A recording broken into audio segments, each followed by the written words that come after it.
Hello दोस्तों, स्वागत है आपका हमारे channel career update bye engineer में।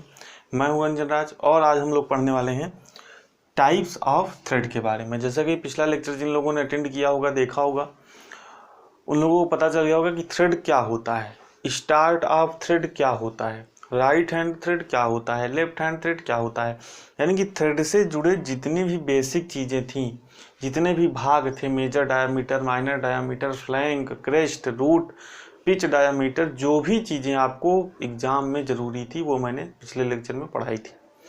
आज के लेक्चर का जो टॉपिक है, जैसा कि मैंने पिछले लेक्चर में बता दिया था कि थ्रेड कितने तरह की होती है, वहाँ से क्या प्रश्न बनते हैं, उसको हम लोग आज डिस्कस करेंगे। तो फिगर मैंने पहले बना लिया है और भी आगे थ्रेड्स हैं, तो जितनी जगह थी, जितना फिगर बन सकता था उतना मैंने पहले ही बना लिया है।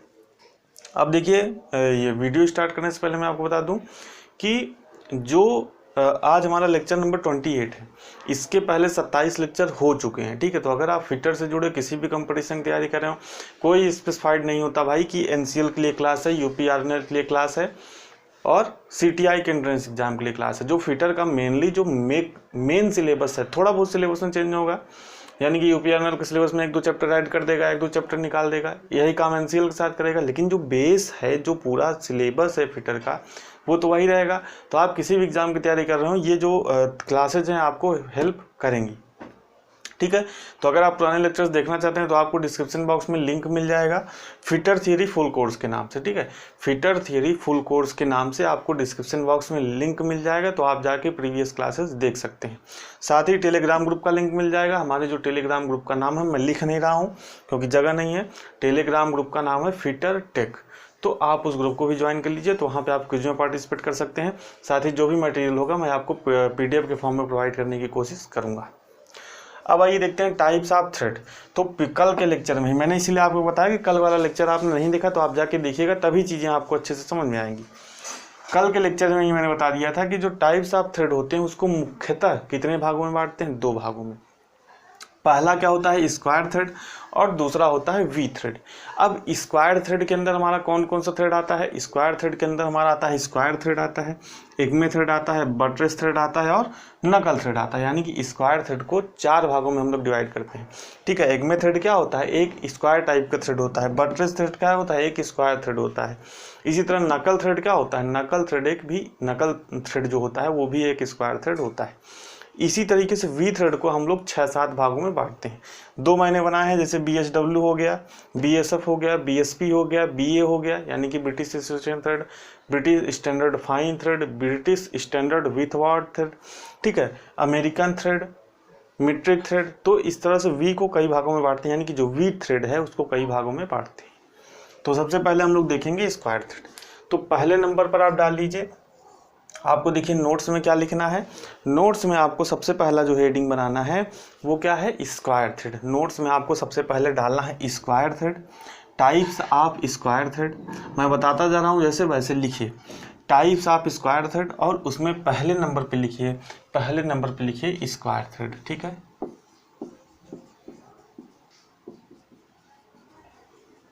ठीक है। अब देखिए, मैंने आपको बताया था कि किसी एक बिंदु से दूसरे बिंदु की बीच की दूरी को क्या कहते हैं? पिच कहते हैं। तो ये हमारा क्या हो गया? पिच हो गया, यानी कि स्क्वायर थ्रेड का पिच हो गया। अब देखिए, ये बात करें, यानी कि थ्रेड की चौड़ाई की बात करें, जैसे मैं फिगर बना रहा हूँ वैसे ही फिगर बना के लिखते जाइए। ये कितना होता है? ये होता है पिच का आधा, 0.5p में लिख दे रहा हूँ। ठीक है, अब बात करें थ्रेड की गहराई की। मैंने आपको कल बताया था ना, थ्रेड डेप्थ क्या होती है, थ्रेड विड्थ क्या होती है। तो अब बात करें थ्रेड की गहराई की, तो यहाँ मैं लिख दे रहा हूँ, यानी कि ये वाला पार्ट। ठीक है, इसको हम लोग किससे दिखाते हैं? H से। तो ये क्या हो जाएगा? ये भी हो जाएगा हमारा 0.5p। ये इक्वल टू, मैं ऊपर लिख दे रहा हूँ 0.5p, यानी पिच का आधा। अब प्रश्न आपसे बनता है कि स्क्वायर थ्रेड में, ऐसे प्रश्न पूछेगा, स्क्वायर थ्रेड में उसकी जो गहराई होती है, उसकी थ्रेड की गहराई होती है वो कितनी होती है? पिच का आधा, पिच का 1/3 गुना, पिच का 1/4 गुना, या पिच के बराबर। तो आप क्या बताएंगे भैया कि जो स्क्वायर थ्रेड होती है उसमें पिच की गहराई कितनी होती है? 0.5p। अब अगला प्रश्न स्क्वायर थ्रेड से क्या बनता है, जो भी मैं बोल रहा हूँ सभी प्रश्न है उसको लिखते जाइए, ठीक है। अब देखिए अगला जो प्रश्न बनता है कि कौन सा ऐसा थ्रेड है जिसमें पिच की गहराई, ठीक है, पिच की गहराई, पिच की चौड़ाई और पिच के गड़बड़ हो गया, यहाँ पे पूछेगा कि कौन सा ऐसा थ्रेड है जिसकी गहराई और थ्रेड का जो विड्थ होता है वो और थ्रेड के बीच में जो स्पेस होता है वो तीनों बराबर होता है। तो वो किस में होता है, स्क्वायर थ्रेड में। यानी कि देखिए इसकी जो गहराई होगी पिच का आधा, चौड़ाई होगी थ्रेड का वो कितना होगा, पिच का आधा, और इनके बीच यानी कि एक थ्रेड ये है एक थ्रेड ये है, इसके बीच में जो स्पेस रहेगा वो भी कितना रहेगा, वो भी रहेगा पिच का आधा। तो ये थी हमारे पहले स्क्वायर थ्रेड में पहला जो कि क्या था हम लोगों ने देखा, स्क्वायर थ्रेड। अब देखिए इसका यूज कहाँ पूछता है, ठीक है, यूज इसका पूछता है कि कहाँ पे किया जाता है, यानी कि जो इनका प्रयोग है वो कहाँ पे किया जाता है। तो प्रयोग बहुत ज़्यादा इंपॉर्टेंट है। तो आप लिखिए स्क्रू जैक, स्क्रू जैक आप लोगों ने देखा होगा उठाने के लिए किसी भी, और प्रेस। अब प्रेस में देखिए हाइड्रोलिक प्रेस होता है, मैकेनिकल प्रेस होता है। तो यहाँ पे जो प्रेस की बात हो रही है वो हाइड्रोलिक प्रेस की नहीं हो रही, क्योंकि वहाँ पे तो हम लोग जो है द्रव ऊर्जा का उपयोग करेंगे प्रेस करने के लिए किसी चीज़ को। तो यहाँ पे जो मैकेनिकल प्रेस है उसकी बात हो रही है। अगला जो लिखिए यूनिवर्सल, मैं यहाँ पे लिख दे रहा हूँ यूनिवर्सल टेस्टिंग मशीन। इस मशीन के बारे में नहीं पता तो गूगल पे जाके सर्च करिएगा। यूनिवर्सल टेस्टिंग मशीन होता है जिस मतलब टेंसाइल स्ट्रेंथ और किसी भी धातु की टेंसाइल स्ट्रेंथ और कंप्रेसिव स्ट्रेंथ क्या करने के लिए, जांचने के लिए हम लोग क्या करते हैं, यूनिवर्सल टेस्टिंग मशीन का उपयोग करते हैं। तो ये था हमारा पहला थ्रेड स्क्वायर थ्रेड। अब बात आती है स्क्वायर थ्रेड में, तो यहाँ पे एक चीज़ और याद रख लीजिए कि जो इसका एंगल होता है वो कितना होता है, इसका जो एंगल होता है यहाँ पे देखिए जो एंगल बन रहा है ये होता है 90 डिग्री, ठीक है। तो ये भी आपको याद रखना है। थोड़ा छोटा छोटा मैं लिख रहा हूँ क्योंकि स्पेस कम है, तो जो मैं बोल रहा हूँ अगर आपको नहीं दिख रहा है थोड़ा सा साफ, तो जो क्वालिटी है आपके यूट्यूब की उसको थोड़ा बढ़ा लीजिए, यानी कि 360 या 480 पे आप करके देखेंगे तो आपको सभी चीज़ें दिखेंगी, ठीक है। तो एक वीडियो थोड़ा छोटा छोटा लिख रहा हूँ तो एक वीडियो आप थोड़ा सा क्वालिटी बढ़ा के देख सकते हैं। अब देखिए दूसरा क्या है, दूसरे नंबर का थ्रेड है जो हमारा एकमे थ्रेड, एकमे थ्रेड, ठीक है। अब देखिए यहाँ पे आपको जो चीज़ ध्यान रखनी है इसकी चौड़ाई, पिच तो आपको पता ही है, पिच देखिए यहाँ पे जगह कम है, चलिए यहाँ में दिखाते हैं। यहाँ से अगर स्टार्ट कर रहे हैं तो यहाँ से ये वाला जो पॉइंट हो गया यहाँ से यहाँ तक का क्या हो गया, पिच। यानी कि मैंने पिच समझाया था तो मैं इस लेक्चर में नहीं बताऊंगा पिच क्या होता है, मैंने पिछले लेक्चर में बताया था, तो आप जाके वहाँ पे देखिएगा। दूसरी बात आती है थ्रेड एंगल, ठीक है। एकमे थ्रेड का कोण पूछता है, तो एकमे थ्रेड का कोण कितना होता है, 29 डिग्री, ठीक है। यानी कि अब देखिए इस रेखा को आप पीछे बढ़ा देंगे इस तरीके से, तो यहाँ जो कोण बनेगा वही क्या होता है, वही होता है 29 डिग्री, ठीक है। अब देखिए अगला जो है इसमें आता है थ्रेड की चौड़ाई, वो कितना होता है। यहाँ पे देखिए ये वाला जो पार्ट है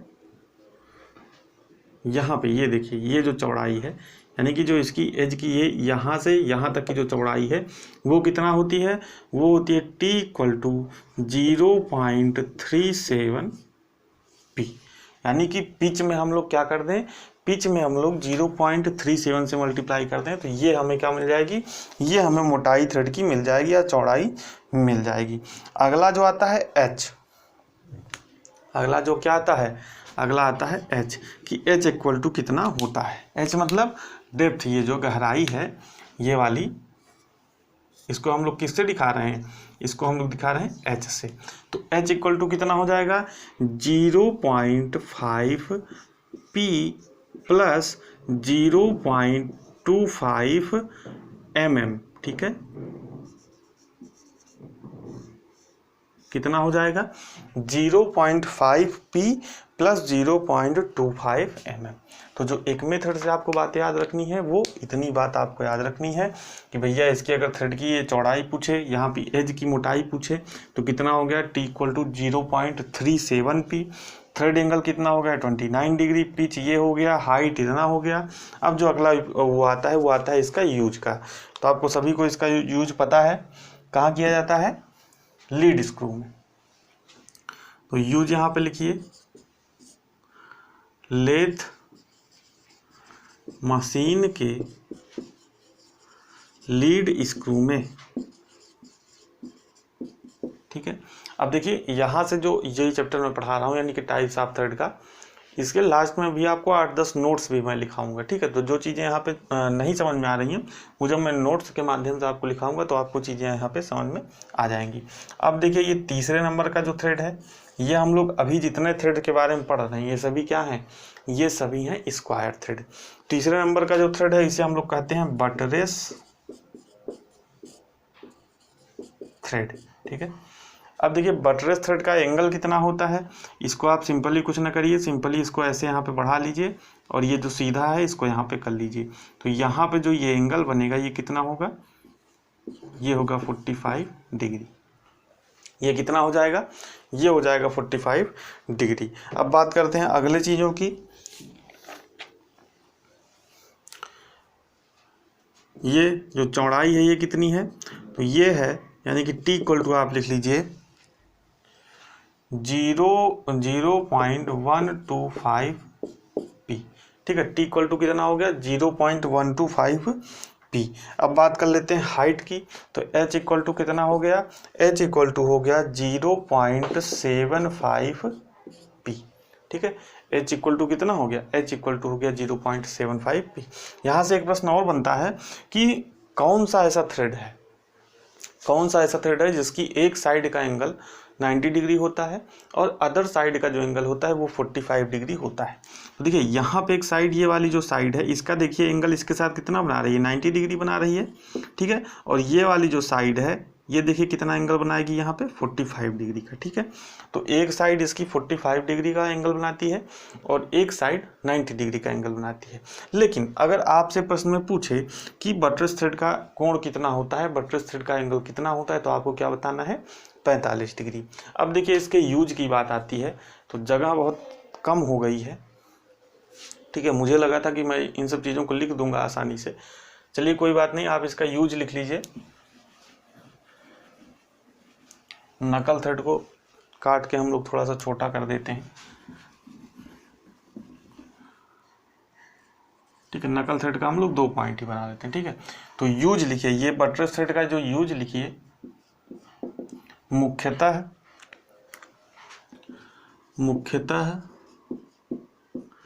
एक दिशा में पावर ट्रांसमिशन करने में।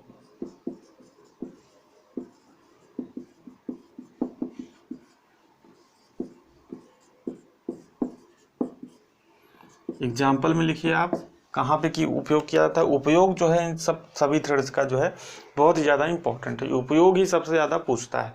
तो एग्जाम्पल में लिखिए आप इसका, मशीन वाइज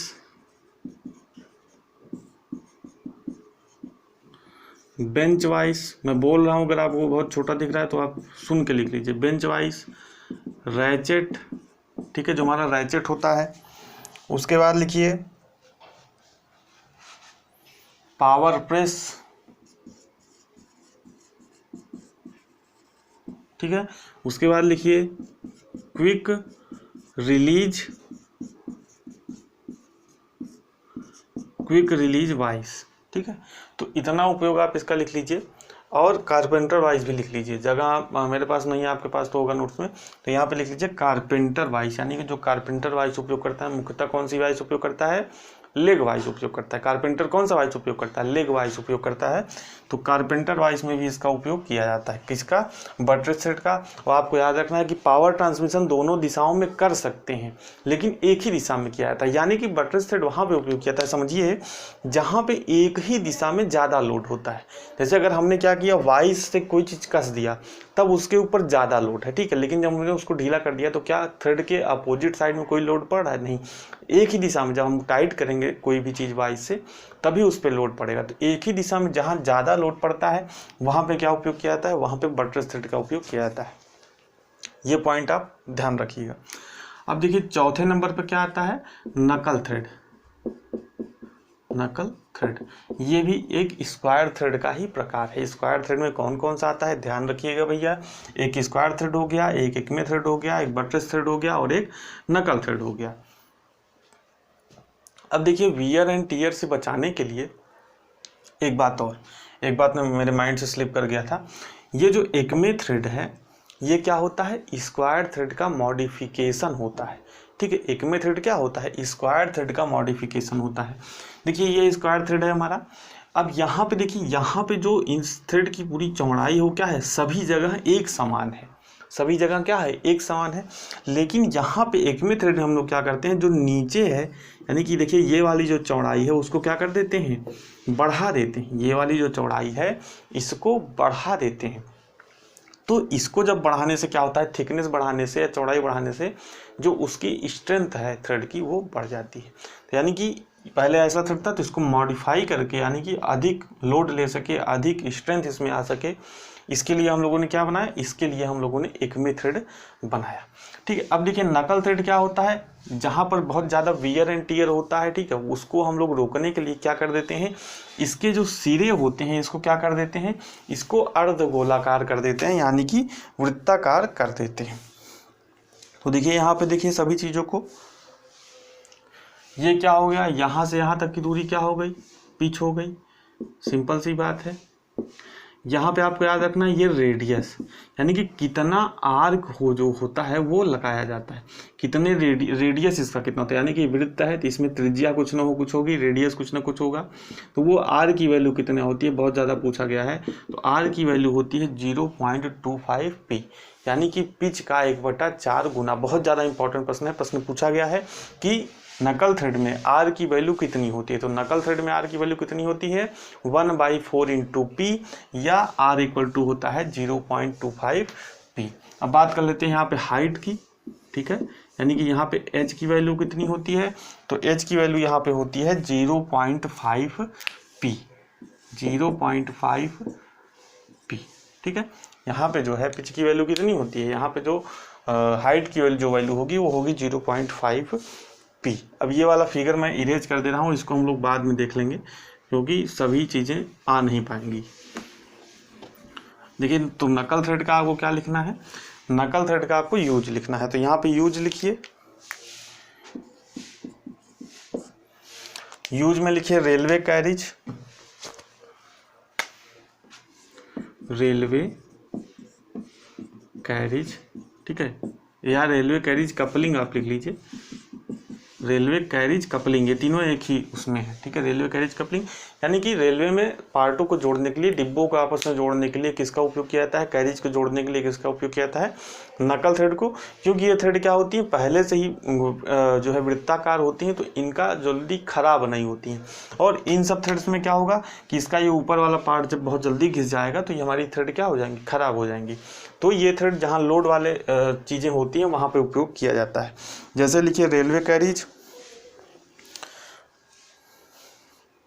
हौज कनेक्शन, हौज कनेक्शन,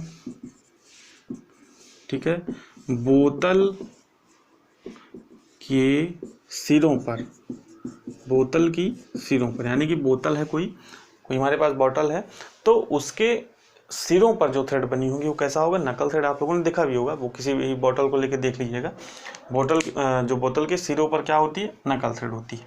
ठीक है, अब आइए हम लोग बात करते हैं वी थ्रेड की। ठीक है, उसको मैं इरेज करता हूँ, यहीं पे लिख देता हूँ बोतल के सिरों पर। ठीक है, यहाँ से मैंने लाइन खींच दिया। अब देखिए क्या होता है, वी थ्रेड के बारे में हम लोग पढ़ेंगे। तो यहाँ पे हेडिंग डालिए वी थ्रेड। अब देखिए वी थ्रेड में कई तरह की थ्रेड आती है, कौन कौन सी, पहला आता है हमारा BSW thread, BSF thread, BSP thread, BA thread, American thread, metric thread, Indian standard का थ्रेड। इस तरह से 6-7 प्रकार के हमारे लोग आते हैं। तो सबसे पहला आप डालिए BSW थ्रेड, BSW थ्रेड। ठीक है, अब आप इसका पूरा नाम बता दूं मैं आपको, यहाँ पे W से क्या हो जाएगा, विथ वर्थ, ठीक है, कुछ इस तरीके का। तो ब्रिटिश स्टैंडर्ड विथवर्ड थ्रेड, इसको पूरा नाम क्या कहते हैं, ब्रिटिश स्टैंडर्ड विथवर्ड थ्रेड, इसको पूरा नाम जो है ब्रिटिश स्टैंडर्ड WHIT आप यहाँ पे कर लीजिए, WHIT विथवर्ड थ्रेड। ठीक है, अब बात आती है सबसे पहले इसके एंगल की। तो इसका एंगल देखिए कितना होता है, 55 डिग्री। इसका एंगल कितना होता है, इसका एंगल होता है 55 डिग्री। तो यहाँ पे आप एंगल लिखिए, फिगर के माध्यम से देखिए सभी चीज़ें आप लिखे रहेंगे, बनाए रहेंगे तो आपको भूलेगा नहीं जल्दी। और अगर आप लिखेंगे कि ब्रिटिश स्टैंडर्ड थ्रेड का एंगल इतना होता है, R इतना होता है, H इतना होता है, तब दिक्कत होगी, आपको याद करने में दिक्कत होगी। तो इसलिए मेरा जो मेन मोटिव रहता है वो मैं फिगर के माध्यम से ही पढ़ाने का प्रयास करता हूँ। ठीक है, अब देखिए एंगल हो गया आपको। अब देखिए यहाँ पे अभी तक हम लोगों ने देखा कि यहाँ पे जो गहराई हो रही थी वो एक ही थी। ठीक है, यहाँ पे एक ही गहराई थी। यहाँ पे क्या होता है, दो होती हैं। कौन कौन सी, एक जो हमारा ये क्रेस्ट है और जो हमारा ये रूट है। ठीक है, इसके बीच में जो गहराई होती है इसको हम लोग किससे दिखाते हैं, H से, कैपिटल H से। किससे दिखाते हैं, कैपिटल H से।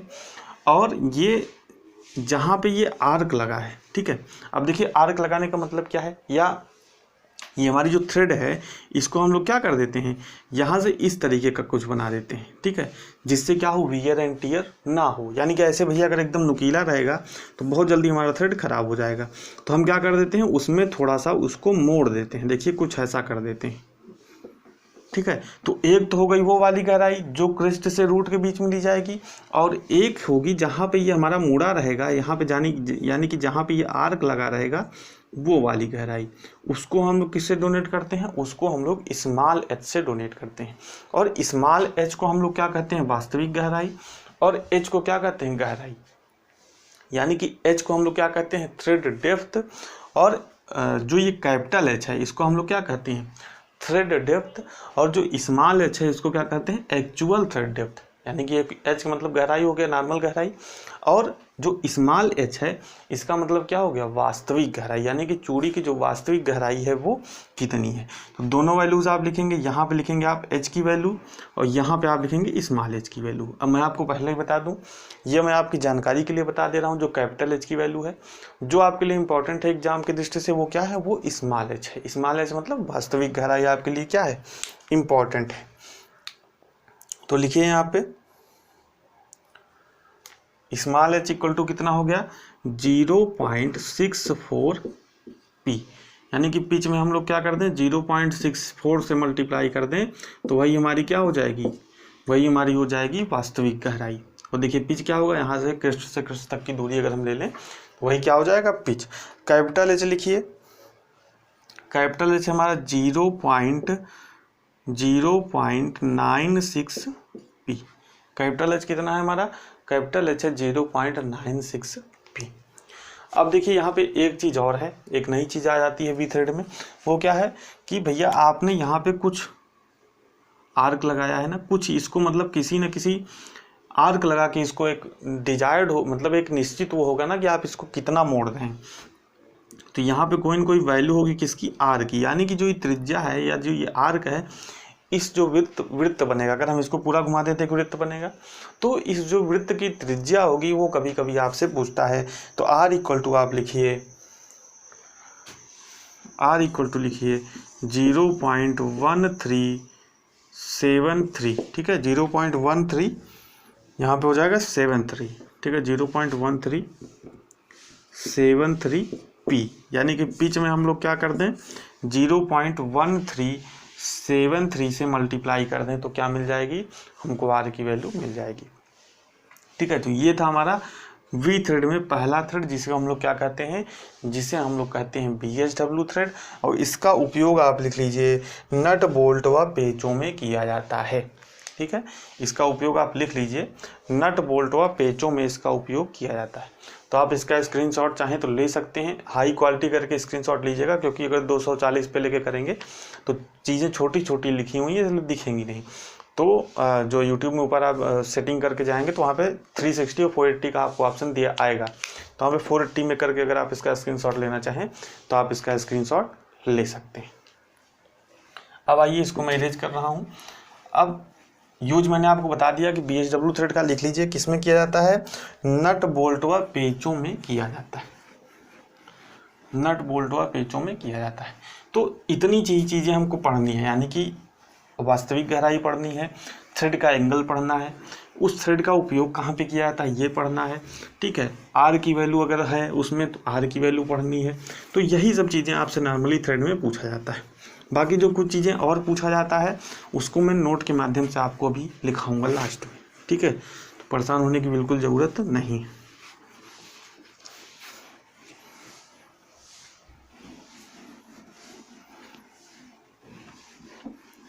और वीडियो को आप लोग शेयर ज़रूर करिए, क्योंकि वीडियो जो क्या है बहुत ही लाभप्रद है, बहुत ही मेहनत करके बनाया जा रहा है, ठीक है। बहुत ही मेहनत करके, बहुत ही रिसर्च करके बनाया जा रहा है कि जहाँ से आपके प्रश्न बनते हैं वही टॉपिक उठा के कवर कराने की कोशिश किया जा रहा है, ठीक है। मतलब मेरी तरफ से ऐसा कोई नहीं है कि कोई आपको जैसे फालतू चीज़ पढ़ाई जा रही हो या फर्जी का लेक्चर दिया जा रहा हो, यानी कोशिश यही है कि जहाँ से प्रश्न बनते हैं पॉइंट टू पॉइंट वही चीज़ हम लोग पढ़ें।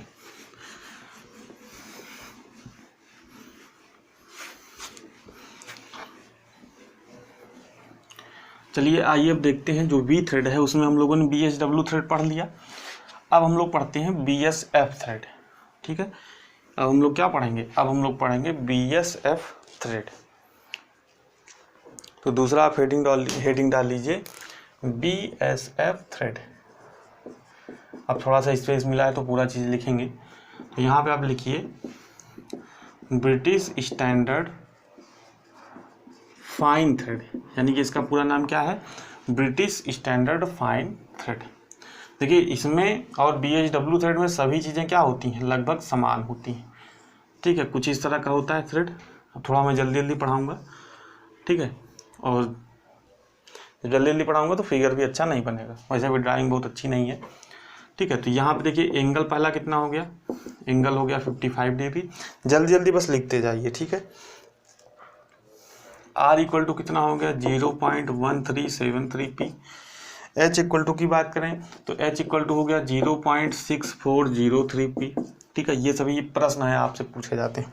तो अब आप पूछेंगे कि भैया जो अंतर है वो कहाँ हुआ, यानी कि सब तो आपने जो लिखा दिया वो BHW का ही लिखा दिया, तो BHW और BSF में अंतर क्या है। तो अंतर यहाँ पे आप स्टार लगा के लिखेंगे या नोट लगा के लिखिए। यहाँ पे लिखिए ये BHW की ही तरह होती हैं, लेकिन इनका पिच क्या होता है, BHW से कम होता है। इनका पिच क्या होता है, BHW से कम होता है, यानी कि जो इनकी पिच है वो क्या होगी, कम होगी। अगर बात करें BHW की, अगर 1 mm है तो इनकी 0.8 mm ही होगी। अब देखिए जब भैया पिच कम हो गया, अगर इसका ये पिच कम हो जाएगा तो इसका R भी कम हो जाएगा, इसका H भी कम हो जाएगा।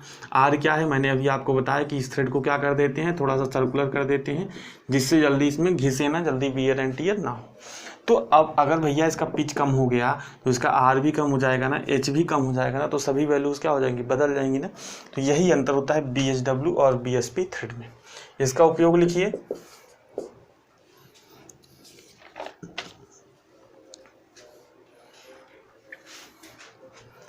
एरोप्लेन,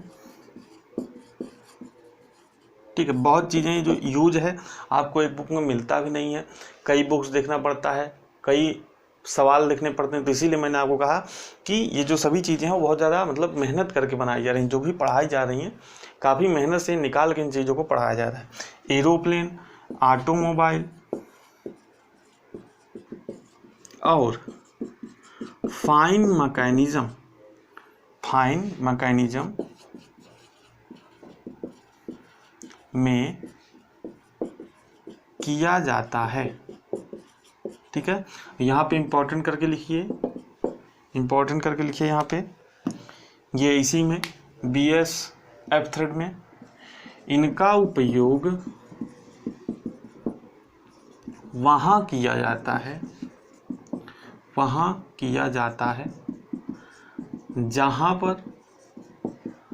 जहाँ पर पार्ट में कंपन होने पर पार्ट में कंपन होने पर स्क्रू के ढीले होने की संभावना रहती है। स्क्रू के ढीले होने की संभावना रहती है। समझ रहे हैं आप बात को? क्योंकि अगर आप बात करें एरोप्लेन सेक्टर की, ऑटोमोबाइल सेक्टर की, तो यहाँ पे क्या होता है, बहुत ही ज़्यादा कंपन होता है। तो जहाँ पे कंपन होने के कारण नट बोल्ट हमारा क्या हो सकता है, ढीला हो सकता है। तो वहाँ पे यानी कि जहाँ पर कंपन होने के कारण नट बोल्ट के ढीला होने की संभावना रहती है, वहाँ पे इनका उपयोग किया जाता है। ये जल्दी ढीले नहीं होते। क्यों? क्योंकि इनकी जो पिच होती है ये कम होती है। ये पिच ज़्यादा रहेगी, जितना गैप स्पेस रहेगा उतना ज़्यादा उसकी ढीले होने की संभावना रहेगी। तो इसलिए इनका उपयोग वहाँ पे किया जाता है। अब आइए तीसरा जो थ्रेड है वो लिखिए, BA थ्रेड। तीसरा थ्रेड जो V थ्रेड का जो तीसरा टाइप है, मैं बोलता जाऊँ V थ्रेड का जो तीसरा टाइप है वो क्या है, BA थ्रेड। तो हेडिंग डाल लीजिए BA थ्रेड। और BA थ्रेड का पूरा नाम क्या है, British association thread. BA thread का पूरा नाम क्या है, BA थ्रेड का जो पूरा नाम है वो है British association thread.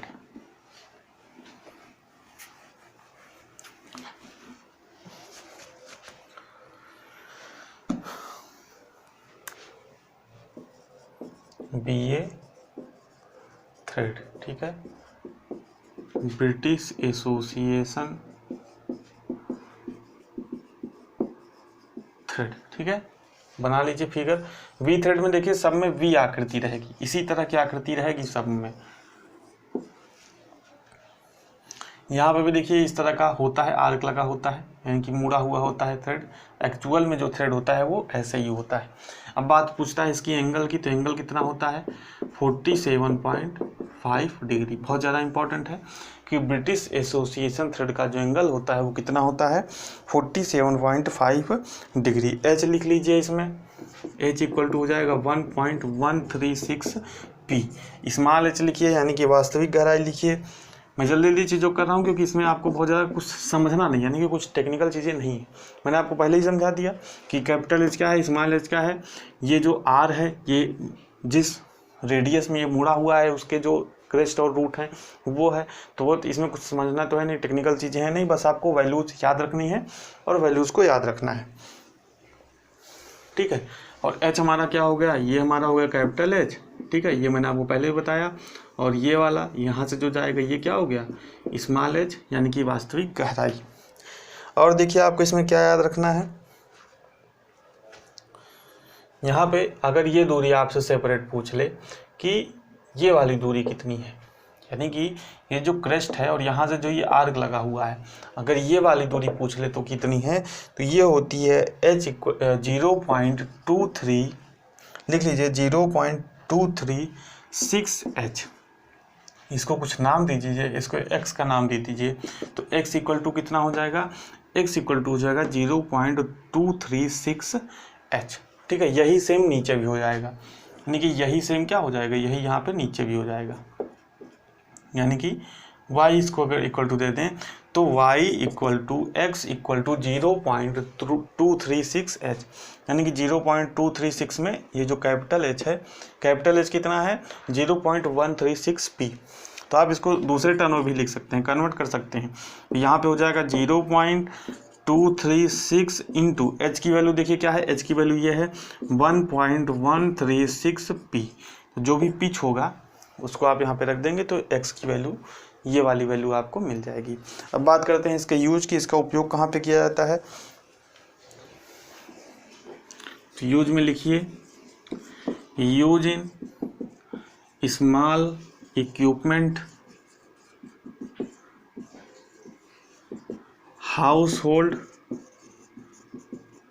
Household material, यानी कि जो घर के सामान होते हैं, घड़ी,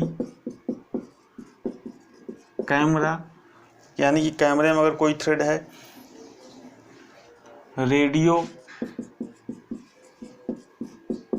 टेलीफोन आदि, ठीक है। और ये आपको यूज एक ही किताब में नहीं मिलेगा, आपको एक किताब में एक ही यूज मिलेगा कि इसका उपयोग मुख्यतः घड़ी में किया जाता है, मुख्यतः कैमरे में किया जाता है। तो ये जो चीज़ें हैं बहुत ज़्यादा खोज के लाई गई हैं, आपको एक जगह दिखाई जा रही हैं कि इनका जो यूज है, यूज इन स्मॉल इक्विपमेंट, यानी कि कोई बहुत छोटा इक्विपमेंट है तो वहाँ पे किया जाएगा। हाउस होल्ड के जो मटेरियल है छोटे मोटे, जैसे घड़ी हो गया, कैमरा हो गया, रेडियो हो गया, टेलीफोन आदि में इनका उपयोग किया जाएगा। अब देखिए जो चौथे नंबर का थ्रेड आता है वो आता है मीट्रिक थ्रेड। तो हेडिंग डाल लीजिए, वी थ्रेड में जो चौथे नंबर का थ्रेड आता है वो कौन सा आता है, वो आता है मीट्रिक थ्रेड। तो हेडिंग डाल लीजिए मीट्रिक थ्रेड।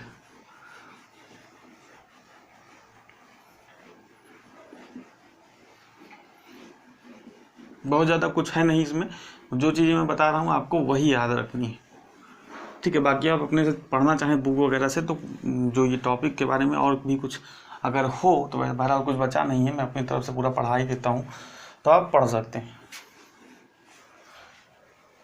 अगला जो है चौथा हेडिंग डालिए, वो क्या है, मीट्रिक थ्रेड।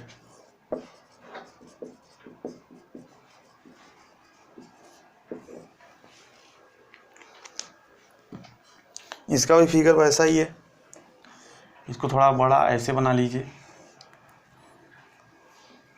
इसमें ज़्यादा चीज़ें आपको लिखनी है, बस लिखते जाइए।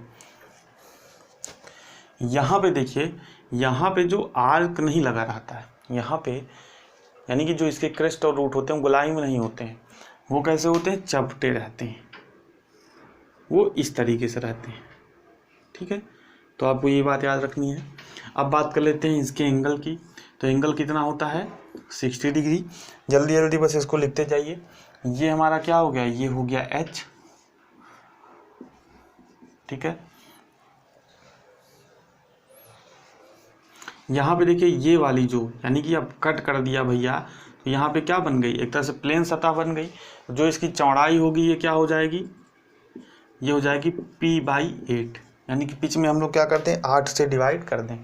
लेकिन जो नीचे रहेगी, यानी कि नीचे जो सतह को हम लोग फ्लैट किए रहेंगे वो नीचे दूसरा रहेगा। ऊपर क्रेस्ट की तरफ कितना रहेगा, p/8 रहेगा, और नीचे की तरफ कितना रहेगा, p/4, यानी कि पिच में हम लोग 4 से भाग दे दें तो कितना रहेगा, p/4। अगला लिखिए, यहाँ पे देखिए ये वाली जो दूरी रहेगी कितना रहेगी, h/6।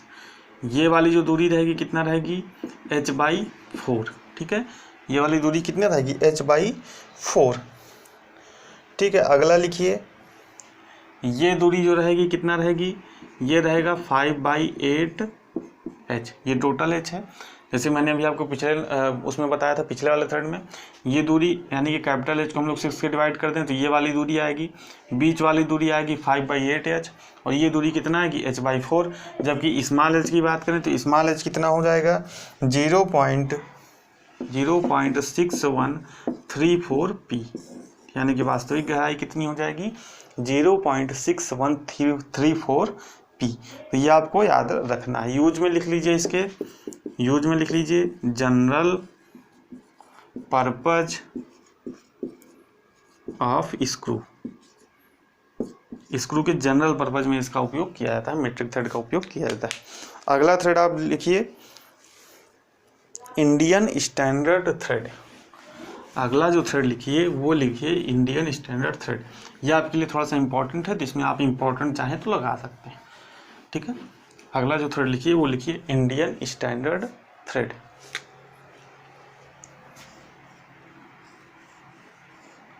कुछ इस तरह का रहेगा, ठीक है। यहाँ पे समझने वाली जो चीज़ रहेगी वो मैं आपको बताऊंगा। पहली चीज़ कि ऊपर का जो इसका क्रेस्ट रहेगा वो क्या रहेगा, फ्लैट रहेगा, फ्लैट रहेगा, एकदम ऐसे रहेगा। और नीचे वाला जो रहेगा, रूट रहेगा, वो कैसा रहेगा, वो गोलाकार रहेगा। समझना चीज़ों को, ऊपर वाला फ्लैट, नीचे वाला गोलाकार, ऊपर वाला फ्लैट, नीचे वाला गोलाकार। ये चीज़ आप ध्यान रख लीजिए, ठीक है। ये चीज़ आपको ध्यान रखनी है। अगला क्या है, बात करते हैं कोण की। तो यहाँ पे 5वां हेडिंग डाल लीजिए, Indian standard thread. Indian standard thread. कोण की बात करें तो एंगल जो रहेगा, थ्रेड एंगल कितना रहेगा, थ्रेड एंगल रहेगा 60 डिग्री। एच की बात करें, यानी कि स्मॉल एच की बात करें तो 0.6134p। और पिच क्या है, यहाँ से क्रेस्ट तक की दूरी क्या हो गई, क्रेस्ट से क्रेस्ट तक की दूरी हो गई p। अब देखिए बात आती है कि इंडियन स्टैंडर्ड जो थ्रेड को कैसे प्रकट किया जाता है, यानी कि कैसे दिखाया जाता है। तो इंडियन स्टैंडर्ड थ्रेड को m, जैसे अगर मैंने लिखा M10 इंटू 1.25।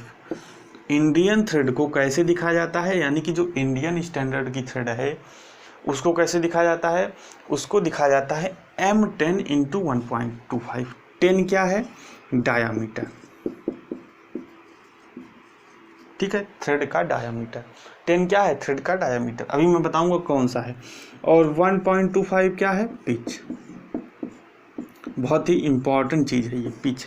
अब आपसे पूछेगा, आपको कहेगा कि इंडियन स्टैंडर्ड थ्रेड में M10 इंटू 1.25 ऐसे दे देगा। एक थ्रेड है M10 इंटू 1.25 का, इसमें 1.25 क्या प्रदर्शित करता है, 1.25 है वो क्या प्रदर्शित करता है, तो आपको 4 ऑप्शन दे देगा। पिच प्रदर्शित करता है, थ्रेड डेप्थ को प्रदर्शित करता है, पिच डायमीटर प्रदर्शित करता है, या एक ऑप्शन और दे देगा, नन दे देगा। तो ये 1.25 यानी कि जो बाद में लिखा रहेगा ये क्या प्रदर्शित करता है, ये उस थ्रेड के पिच को प्रदर्शित करता है। अब अगली बात आती है कि ऐसे का आपको प्रश्न दे दिया कि M10 इंटू 1.25 में 10 क्या प्रदर्शित करता है, तो आप कहेंगे भैया जो ये चूड़ी का व्यास है वो प्रदर्शित करता है। लेकिन मैं आपसे कहूँ कि चूड़ी में भैया 4 व्यास होते हैं, ठीक है, पिछले लेक्चर में मैंने आपको बताया था ना, कौन कौन से, nominal diameter, major diameter, minor diameter और पिच डायामीटर, ठीक है, कि भैया 4 व्यास होते हैं ना चूड़ी में, मैंने आपको कल बताया 4 व्यास होते हैं। तो आपसे अगर पूछ ले कि ये जो व्यास है, व्यास तो प्रदर्शित कर रहा है, कौन से व्यास को प्रदर्शित कर रहा है, तो मैक्सिमम लड़कों जिनको नहीं पता होगा वो क्या करेंगे कि थ्रेड का जो पिच डायामीटर होता है यार वो बहुत ही महत्वपूर्ण होता है। आप क्या दिमाग लगाएंगे, अगर आपको नहीं पता है चीज़ें, मैं भी रहूँगा तो मैं भी यही दिमाग लगाऊंगा कि जो सब कुछ महत्वपूर्ण चीज़ होता है थ्रेड का वो क्या होता है, पिच डायामीटर ही होता है। तो इसका मतलब जो यहाँ पे दिया है वो पिच डायामीटर ही दिया होगा। तो चलो नहीं पता है तो पिच डायामीटर पे टिक करके चले आते हैं, लेकिन यहाँ पे आप क्या कर देंगे, इस प्रश्न को गलत कर देंगे, ठीक है। तो जो यहाँ पे 10 यानी कि जो यहाँ पे डायमीटर दिया रहता है वो कौन सा डायमीटर होता है, वो होता है मेजर डायमीटर, ठीक है। ये क्या होता है, ये होता है मेजर डायमीटर। और मैंने पिछले लेक्चर में आपको बताया था मेजर डायमीटर क्या होता है, माइनर क्या होता है, नॉमिनल क्या होता है और पिच क्या होता है। तो इसीलिए मैंने शुरू में भी कहा था अगर पिछला लेक्चर नहीं देखा तो जाके देख लीजिएगा, ठीक है। तो ये जो डायमीटर यहाँ पे दिया रहता है ये क्या रहता है, ये रहता है मेजर डायमीटर। तो आपको जो इंडियन स्टैंडर्ड थ्रेड से यही आपको याद रखनी है। और इन थ्रेड को किसके द्वारा मान्यता प्राप्त होती है, BIS के द्वारा मान्यता प्राप्त होती है, BIS के द्वारा मान्यता प्राप्त होती है, ठीक है। जो इंडियन स्टैंडर्ड की थ्रेड होती है, BIS का फुल फॉर्म मैंने आपको बताया था, ब्यूरो ऑफ इंडियन स्टैंडर्ड, ठीक है। इनके द्वारा क्या होती है, इनके द्वारा मान्यता प्राप्त होती है इंडियन स्टैंडर्ड की थ्रेड को। अब देखिए इनकी रेंज क्या होती है, रेंज आप लिखिए 0.25 mm से 300 mm तक के व्यास में क्या होते हैं, मिलते हैं, ठीक है। 0.25 mm से 300 mm तक के व्यास में ये उपलब्ध होते हैं इंडियन स्टैंडर्ड के जो थ्रेड रहते हैं। अब अगला लिखिए अमेरिकन नेशनल थ्रेड, यानी कि 5वें नंबर का जो थ्रेड है, ये 5वें नंबर का तो हमारा यही था, 6वें नंबर का जो थ्रेड है वो है, आप लिखिए अमेरिकन नेशनल थ्रेड।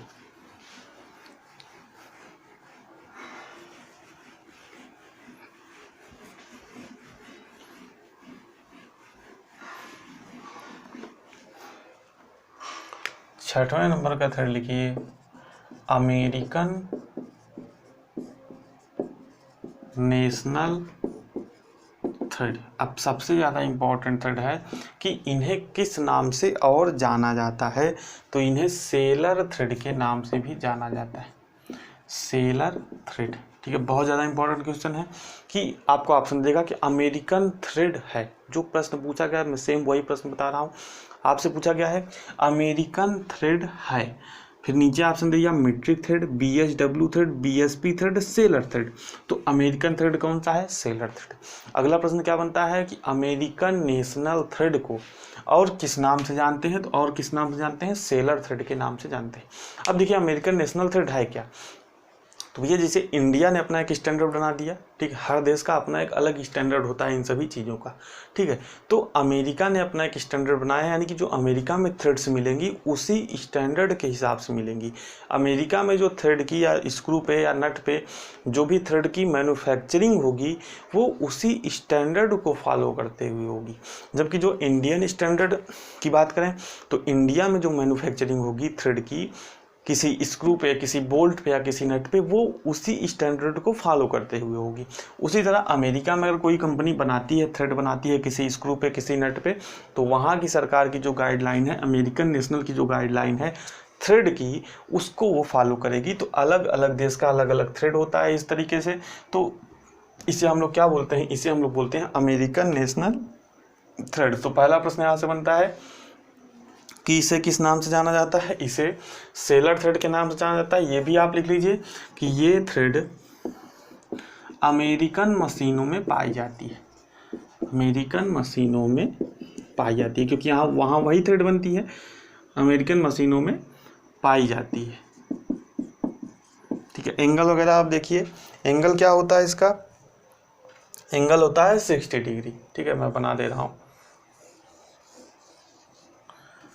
एंगल कितना हो गया, एंगल हो गया 60 डिग्री। स्मॉल एच की वैल्यू आप लिखिए 0.6495 पी, यानी कि पिच में हम लोग क्या कर दें, पिच में 0.6495 से क्या कर दें, मल्टीप्लाई कर दें, तो क्या मिल जाएगा हमको इसका जो है थ्रेड डेप्थ मिल जाएगा, ठीक है। यहाँ पे देखिए क्या होता है, अगला जो आपको ध्यान रखना है वो क्या रखना है कि दोनों दिशाओं में क्या होता है, फ्लैट होता है, दोनों दिशाओं में फ्लैट होता है।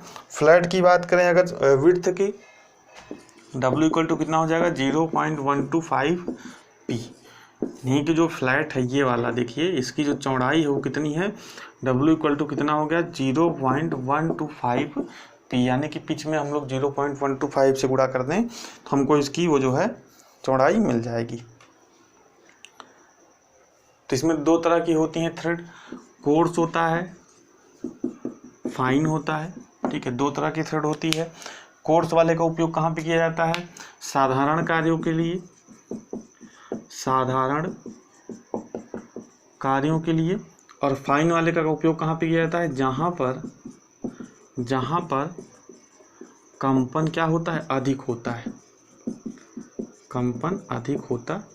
तो ये तो हमारा क्या था, अमेरिकन नेशनल थ्रेड। लास्ट वाला जो थ्रेड है वो लिखिए, वो है हमारा BSP थ्रेड, यानी कि ब्रिटिश स्टैंडर्ड पाइप थ्रेड। इसके बाद हम लोग जल्दी से देखेंगे नोट्स, क्योंकि नोट्स भी बहुत ज़्यादा इंपॉर्टेंट है, वो प्रश्न ही है तो उसको भी देखना ज़रूरी है।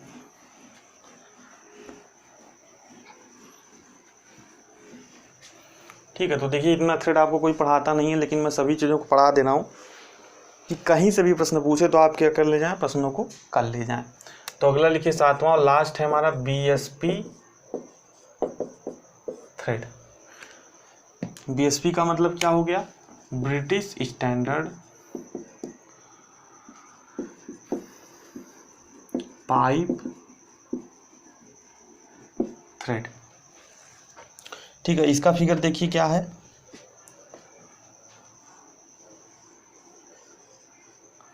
कुछ इस तरीके का बना देंगे, और एंगल कितना रहेगा 55 डिग्री।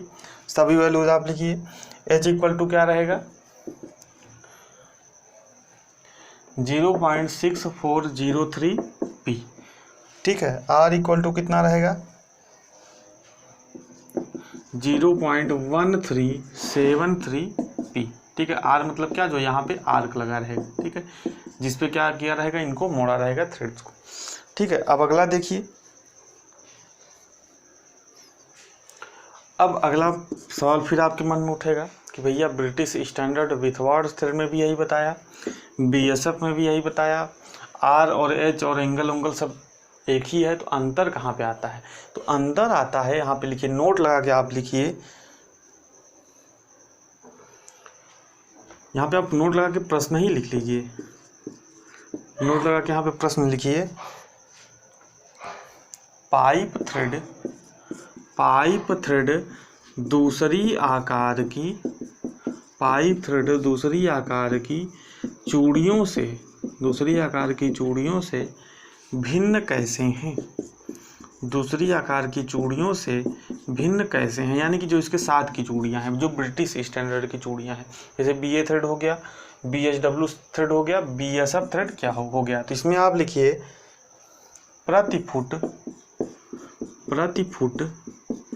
टेपर होती हैं, प्रति फुट टेपर होती हैं। अब आप थोड़ा सा समझिए चीज़ों को। अब देखिए इनका जो ब्रिटिश स्टैंडर्ड पाइप थ्रेड का क्या मतलब है कि इनका उपयोग, यानी कि जो ये थ्रेड काटी जाएंगी पाइपों में काटी जाएंगी, और पाइपों का जो उपयोग होता है किसी न किसी चीज़ की सप्लाई के लिए होता है, चाहे वो लिक्विड हो चाहे गैस हो, ठीक है, इस तरीके का। तो वहाँ पे क्या होती है, हमको लीकेज को रोकना रहता है, लीकेज को क्या करना रहता है, रोकना रहता है कि हमारा लीकेज ना हो किसी भी पाइप में।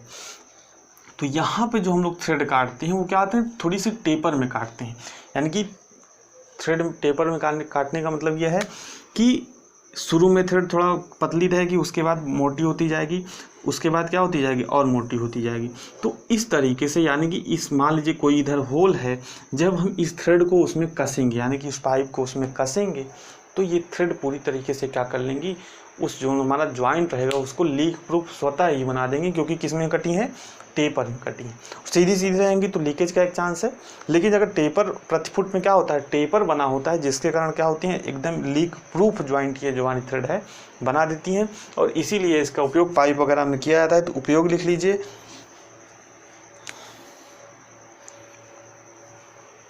यूज में आप इसको लिख लीजिए, नाम से ही स्पष्ट है, गैस, पानी तथा तेल के तथा आप और लिख लीजिए भाप के, यानी कि स्टीम के पाइपों में काटी जाती हैं, पाइपों में काटी जाती हैं। तो ये था हमारा वी थ्रेड, यानी कि टाइप्स ऑफ वी थ्रेड। अब आप नोट लिखिए लास्ट में, जो भी हमारे 2, 4, 6 महत्वपूर्ण है उसको लिख लीजिए, कुछ महत्वपूर्ण बिंदु डाल के लिखिए और नोट नंबर 1, 2 ऐसे लिखते जाइए, ठीक है। और वीडियो पसंद आ रहा हो तो भाई लाइक कर दो यार, और शेयर कर दो अपने दोस्तों के साथ कि फिटर थ्योरी का फुल कोर्स चल रहा है, तो चैनल को सब्सक्राइब जरूर करें। तो यहाँ पे आप हेडिंग डालिए, कुछ महत्वपूर्ण बिंदु। नंबर 1 में लिखिए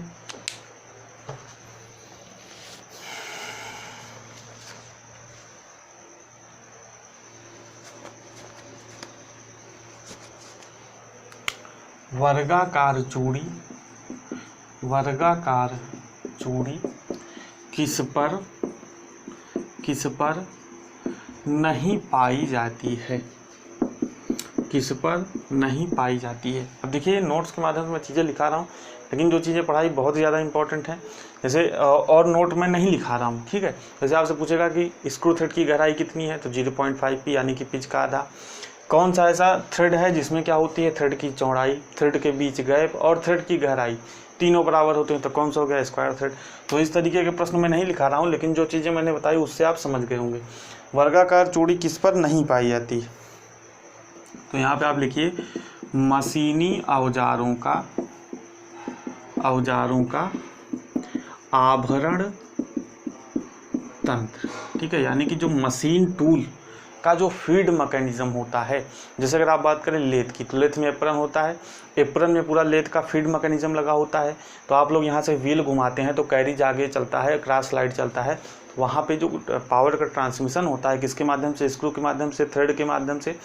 तो वहाँ पे क्या होती है, वी थ्रेड, या वहाँ पे जो थ्रेड कटी रहेंगी वो किसी तरह की वी थ्रेड ही रहेगी, यानी कि स्क्वायर थ्रेड नहीं रहेगी। यानी कि मशीनी औजारों का आवरण तंत्र मतलब, यानी कि जो टूल का, किसी भी मशीन में जो टूल का फीड मैकेनिज्म, आवरण तंत्र मतलब फीड मैकेनिज्म जो होता है, वहाँ पे हम लोग स्क्वायर थ्रेड नहीं उपयोग करते हैं। दूसरा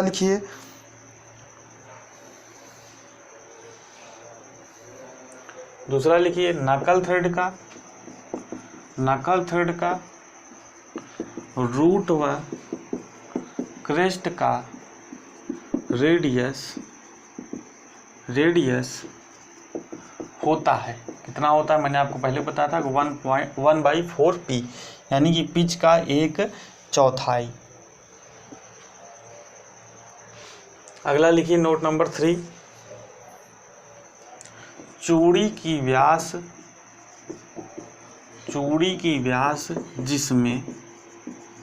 जिसमें आपसे क्या कहा है, चूड़ी की मोटाई आधे पिच के समान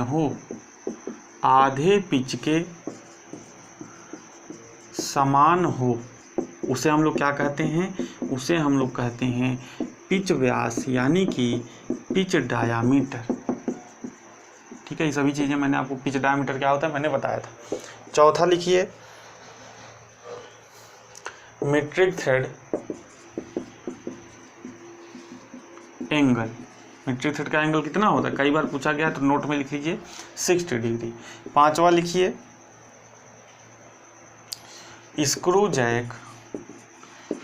जैक का यांत्रिक लाभ, यानी कि मैकेनिकल एडवांटेज। इंग्लिश से बोल रहा हूँ, लिख लीजिए।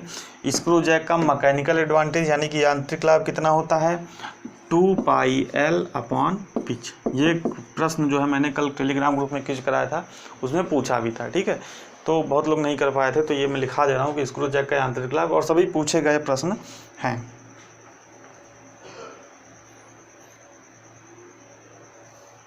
अगला लिखिए, किस स्क्रू को कसने के लिए एलन की आप लोग पता होगा, एलन की आवश्यकता होती है। किस स्क्रू को कसने के लिए, नहीं समझ में आ रहा तो मैं बोल दे रहा हूँ, किस स्क्रू को कसने के लिए एलन की आवश्यकता होती है। तो यहाँ पे लिख लीजिए, किस स्क्रू को कसने के लिए हेक्सागोनल सॉकेट हेड स्क्रू। ठीक है, अब आप लोग एक प्रश्न बताइए, ये देखिए, ये प्रश्न वही लोग बता पाएंगे, वही इसका उत्तर दे पाएंगे जिन लोगों ने लेथ का कुछ प्रैक्टिकल वगैरह किया होगा, या लेथ देखा होगा, या अपने हाथों से कुछ किया होगा। लेथ जो एलन की है, एक जगह हम लोग उपयोग करते हैं लेथ में। ठीक है, जब आप लोगों ने लेथ में प्रैक्टिकल किया होगा, टूल वूल सेट किया होगा, चक सेट किया होगा, अगर प्रैक्टिकल किया है तो ठीक है, वहाँ पे एक जगह ऐसी है जहाँ पे हम लोग एलन की का उपयोग करते हैं। कौन सी जगह है वो आपको एलन की का उपयोग बताना है कि लेथ में, अगर आपने प्रैक्टिकल किया है तो आप बताइए कि एलन की का उपयोग लेथ मशीन में हम लोग कहाँ करते हैं। ठीक है, उसका उपयोग बताइए। और दूसरा, पिछले लेक्चर में मैंने आपसे एक प्रश्न पूछा था, जो था कि ऑक्सीसिलेटिलिन वेल्डिंग में हम लोग 2 सिलेंडर उपयोग करते हैं, एसिटिलीन का सिलेंडर और ऑक्सीजन का सिलेंडर। तो वहाँ पे जो ऑक्सीजन का सिलेंडर होता है, उसमें उसके जो वालों में कौन सा थ्रेड कटा होता है, तो उसके वालों में राइट हैंड थ्रेड कटा होता है। ठीक है, तो उसका आंसर बहुत लोगों ने सही दिया है, 1-2 लोगों ने गलत दिया है कि लेफ्ट हैंड थ्रेड होता है। तो लेफ्ट हैंड थ्रेड जो एसिटिलीन सिलेंडर होता है उस पर कटा होता है, और जो ऑक्सीजन सिलेंडर होता है उस पर राइट हैंड थ्रेड कटा होता है। ठीक है, कल थ्रेड मैंने पढ़ाया था तो मैंने उससे जुड़ा आपसे एक प्रश्न पूछ लिया था। तो आज एलन की वाला प्रश्न है कि बताइए एलन की का उपयोग थ्रेड में कहाँ होता है। तो आज का लेक्चर इतना ही, सभी चीज़ें मैंने लगभग कवर कर दी हैं थ्रेड से, कोई आपको डाउट नहीं होना चाहिए। और जो भी 1-2 प्रश्न 3 प्रश्न बनते हैं अलग से कुछ स्क्रू वगैरह से, तो उसको आप बुक वगैरह से देख सकते हैं। ठीक है, तो हम लोग मिलते हैं नेक्स्ट लेक्चर में। नेक्स्ट लेक्चर में हम लोग शुरू करेंगे अगला चैप्टर जो भी हमारा सिलेबस में डिस्कस किया गया है। तो एक तरह से आप मान के चलिए कि 35 से 40% सिलेबस आपका कवर हो चुका है। यहाँ पे इतना टाइम इसलिए लगा इतना कवर होने में, क्योंकि बीच में हमारा लेथ वगैरह का लेक्चर आ गया था, तो वहाँ पे 5-6 लेक्चर तो हमारा लेथ में ही लग गया। तो बाकी जो चैप्टर हैं बहुत ज़्यादा बड़े नहीं है, ऐसे 1-1 लेक्चर 2-2 लेक्चर में हम लोग सभी चैप्टर ख़त्म कर देंगे। तो ये आप मान के चलिए कि 25 से 30 लेक्चर, 30 लेक्चर मैक्सिमम और मिनिमम 25 लेक्चर, तो इतने लेक्चर तो भाई लग ही जाएंगे, क्योंकि पूरा कोर्स हम लोग चला रहे हैं। तो नाम का पूरा कोर्स नहीं है, एक तरह से पूरा कोर्स अपनी तरफ से मैं पूरा कोशिश कर रहा हूँ कि जितनी भी इंपॉर्टेंट चीज़ें हैं वो आपको बताई जाएँ। ठीक है भाई, कि कोई चीज़ अगर आपको लगता है छूटी हुई है तो आप उसका कमेंट कर दीजिएगा, उस पर भी मैं वीडियो बना दूँगा। तो मिलते हैं हम लोग नेक्स्ट लेक्चर में नए टॉपिक के साथ, नए चैप्टर के साथ। तब तक बने रहिए हमारे साथ। बहुत बहुत धन्यवाद। और चैनल को सब्सक्राइब नहीं, सब्सक्राइब जरूर कर लीजिए, ताकि जो भी वीडियो मैं आगे अपलोड करूँ वो आपको मिल जाए। तो मिलते हैं नेक्स्ट वीडियो में, तब तक बने रहिए हमारे साथ। बहुत बहुत धन्यवाद।